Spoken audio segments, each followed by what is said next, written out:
Picnic खेती के लिए ये सब सोइलर बाग के बीच में मारा जा रहा है। कमाल का इसका रिजल्ट है। पाकिस्तान के साइंटिस्ट आसिफ शरीफ साहब की खोज है ये, जो पूरी दुनिया में प्रचलित होती जा रही है। हम राजस्थान के श्रीगंगानगर ज़िले में इसका उपयोग कर रहे हैं और जिन्होंने किया उसका बहुत ही ज़बरदस्त रिजल्ट है, बहुत ही ज़बरदस्त। कृषि क्षेत्र के अंदर एक नई क्रांति है। धन्यवाद ऐसे साइंटिस्टों का जो किसानों को बहुत बड़ी राहत दे रहे हैं। इस खेती में पानी की 75% शुद्ध बचत होती है, ड्रिप की आवश्यकता नहीं है।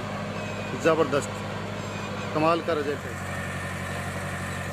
ये श्री गंगानगर के पास हमारे मिर्जेवाड़ा गांव में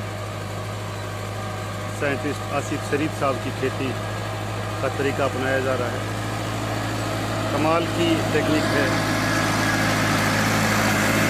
सब सोइलर बाग में लगाया जा रहा है।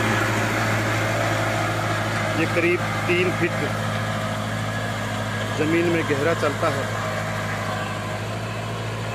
कितना भी पानी आ जाए, कितनी बरसात हो जाए, पौधों को कोई नुकसान इसके बाद में नहीं रहता है। और आने वाले समय के अंदर इस खेती का प्रचलन इतना हो जाएगा कि शायद ड्रिप सिस्टम का कोई काम नहीं रहेगा, क्योंकि इस तरीके से पानी की खपत बाग